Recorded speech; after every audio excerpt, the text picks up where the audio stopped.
Hello friends, இன்றைக்கி ரவா லட்டு எவ்வளோ சீக்கிரமாக குயிக்காக ரொம்ப ஈஸியாக பண்ணுறதுன்னு காட்டுறேன் பாருங்களேன். இது ஒரு சிம்பிள் அண்ட் ஈஸி ஸ்வீட் ரெசிபின்னே சொல்லாங்க. இதுக்கு பார்த்திங்கன்னா ரோஸ்டட் ரவை எடுத்துக்கோங்க. இல்லைன்னா ரவர் நார்மலாக இருக்கிற ரவையை பெரிய ரவையை எடுத்து நல்லா ரோஸ்ட் பண்ணி வச்சுக்கோங்க.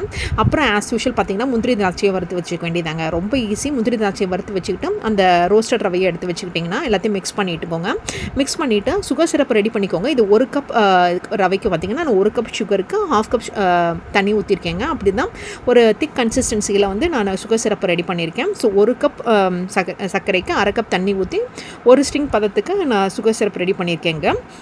ஸோ இதுக்கு பால் ஊற்றணுன்னு அவசியமே இல்லைங்க. இதுக்கு இந்த சுகர் சிரப்பு கொஞ்சம் வார்மாக இருக்கிற மாதிரி பண்ணிக்கோங்க. அப்புறம் எடுத்து கொஞ்சம் கொஞ்சமாக ஊற்றி பண்ணிங்கன்னா செம்ம சூப்பராக ரெடி ஆகிடும். ஒரேடியாக ஊற்றாமல் அந்த கரண்டிலேருந்து எடுத்து கொஞ்சம் கொஞ்சமாக ஊற்றி மாவு போட்டு உருண்டை பண்ணிங்கன்னா ரெடி ஆகிடும். சுகர் சிரப்பை மட்டும் ஊற்றும்போது பார்த்து ஊற்றுங்க. கொஞ்சம் கொஞ்சமாக ஊற்றி உருண்டை பண்ணிக்கோங்க. நீங்கள் வர இருக்கணும்னு நினைக்க வேண்டாம். இது ரொம்ப சாஃப்டாக ஸ்மூத்தாக இருக்குங்க. இது ரொம்ப சீக்கிரமாக கெட்டும் போகாது. பாலில் பண்ணால் சீக்கிரம் சாப்பிட்டணும் கெட்டு போய்டும்னு சொல்லுவாங்க. பட் இந்த மாதிரி பண்ணிங்கன்னா ஒரு 10 நாள் வரைக்கும் சாப்பிட்லாங்க.